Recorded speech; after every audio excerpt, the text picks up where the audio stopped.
નમસ્કાર મિત્રો, સ્વાગત છે તમારું આપ સૌની સિયારી ચેનલ ગુજરાતી સાહિત્ય વિદ નિકુંજ યુટ્યુબ ચેનલમાં. હું નિકુંજ પરમાર આપ સૌનું તે દિલથી આજના વિડીયોમાં સ્વાગત કરું છું. તો મિત્રો, આજના વિડીયોમાં વાત કરવાના છીએ આંગણવાડી પગાર વધારો 2025. તમે જાણો છો મિત્રો, 20 ઓગસ્ટ 2025 દ્વારા ગુજરાત હાઈકોર્ટે જે આંગણવાડી કાર્યકર તેડાગર બહેનોના પગારમાં વધારો જાહેર કર્યો હતો. આંગણવાડી કાર્યકર તેડાગર બહેનોના પગારમાં 14,800 રૂપિયાનો જે વધારો કર્યો હતો મિત્રો. તો આજ સુધીમાં એટલે આજ થઈ મિત્રો 13 ઓક્ટોબર. તો શા માટે આંગણવાડી બહેનોના માનદંડમાં વધારો કરવામાં વિલંબ થયો છે? તો ક્યારે પગાર વધારો કરવામાં આવશે, ક્યારે જાહેર થશે? સંપૂર્ણ ચર્ચા આપણે મિત્રો આજના વિડીયોમાં કરવાના છીએ. તો તમે ચેનલ પર નવા છો તો ચેનલને સબસ્ક્રાઈબ કરી લો, વિડીયોને લાઇક કરજો. તમને અમારી ચેનલ પર આંગણવાડી ભરતી, આંગણવાડી ન્યૂઝ, આંગણવાડી અન્યથા આંગણવાડી બાબત કોઈ પણ અપડેટ આવે, હરેક અપડેટ આપણે ચેનલ પૂર્વત કરવામાં આવશે. તો આપણી આ ચેનલને સબસ્ક્રાઈબ કરી લેજો મિત્રો.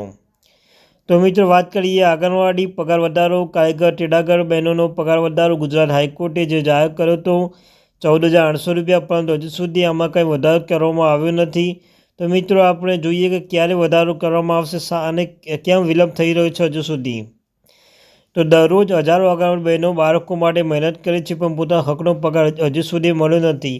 તો મિત્રો, આંગણવાડી બહેનો છે પોતાનો હક, પોતાના જે બાળકો છે તેમના માટે મહેનત કરી રહ્યા છે, પરંતુ તેમને હક સુધી મળ્યો નથી.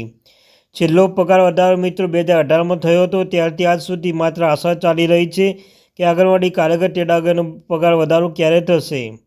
ગુજરાત હાઈકોર્ટે 24,800 પગાર આપવાનો આદેશ આપ્યો છે, છતાં અમલ હજુ સુધી બાકી છે મિત્રો. તમે જાણો છો તેમ ગુજરાત હાઈકોર્ટે 20 ઓગસ્ટ 2025 દ્વારા ગુજરાત હાઈકોર્ટે આંગણવાડી કાર્યકર તેડાગર બહેનોના પગારમાં વધારો કર્યો છે, પરંતુ હજુ સુધી મિત્રો આમાં ગુજરાતના મુખ્યમંત્રી ભૂપેન્દ્ર પટેલ શ્રી કોઈ અપડેટ આપવામાં આવી નહીં, કોઈ પણ માહિતી હજુ સુધી પહોંચાડવામાં આવી નથી મિત્રો.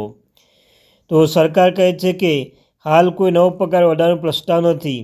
સરકાર એમ કહી રહી છે મિત્રો કે હાલમાં કોઈ નવો પગાર વધારવાનો પ્રસ્તાવ નથી. આંગણવાડી બહેનોના માનદ કર્મચારીઓ આંગણવાડી તેઓને સરકારી હકો મળતા નથી. કેન્દ્ર અને રાજ્યના વચ્ચેના ખર્ચના વિવાદથી પણ નિર્ણય અટક્યો છે મિત્રો. આ આંગણવાડી કાર્યકર તેડાગરનો પગાર કેમ અટક્યો છે? કારણ એનું મુખ્ય કારણ એ બની શકે છે કે કેન્દ્ર અને રાજ્ય વચ્ચેનો જે ખર્ચનો વિવાદ છે, વિવાદથી પણ નિર્ણય અટકી રહ્યો છે મિત્રો. ત્યારબાદ વાત કરી કે દરેક રાજ્યમાં અલગ અલગ વેતન માળખું હોવાથી રાષ્ટ્રીય સ્તરે એક સરખો નિયમ લાવવું મુશ્કેલ છે મિત્રો. કારણ કે મિત્રો અનેક જે જિલ્લાઓ છે તેમાં અનેક જે રાજ્યો છે તેમાં અલગ અલગ નિર્ણય છે, અલગ અલગ નિર્ણય લેવામાં આવે છે, તેમાં મુશ્કેલી પડી રહી છે. તો આ બહેનોના બાળકનું વૈવિધ્ય બનાવે છે મિત્રો. જે આ બહેનો બાળકનું ભવિષ્ય બનાવે છે, પરંતુ પોતાનું ભવિષ્ય અંધકારમાં છે. તો મિત્રો, જે આંગણવાડી કાર્યકર તેડાગર બહેનો જે બાળકોનું ભવિષ્ય બનાવે છે, પરંતુ તેમનું ભવિષ્ય અંધકારમાં છે.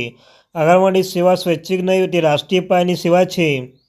આ મિત્રો, હવે સમય આવે છે કે વચનોની વાસ્તવિક પગારમાં ફેરવવામાં આવે મિત્રો.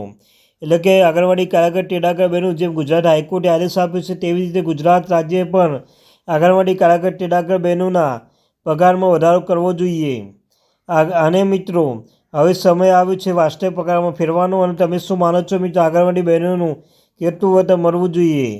આ મિત્રો, ગુજરાત હાઈકોર્ટે કહ્યું દીધું છે કે આંગણવાડી કાર્યકર તેડાગર બહેનોના પગારમાં 14,800 રૂપિયા વધારો કરવામાં આવે મિત્રો. 14,800નો વધારો કરવામાં આવે, પરંતુ હવે ગુજરાત રાજ્યના મુખ્યમંત્રી ભૂપેન્દ્ર પટેલ શ્રી દ્વારા ક્યારે પરિપત્ર જાહેર કરવામાં આવે છે?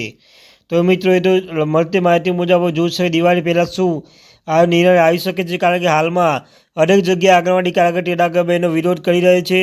ગાંધીનગર હોય, અમદાવાદ હોય, અમરેલી હોય, જૂનાગઢ હોય, ભાવનગર હોય, અનેક જગ્યાએ આંગણવાડી કાર્યકર તેડાગર બહેનો વિરોધ કરી રહી છે. તો દિવાળી પહેલાં શું બની શકે? જો મેસેજ આવી શકે છે નહીં, તો જોઈશું મિત્રો. Thank you very much.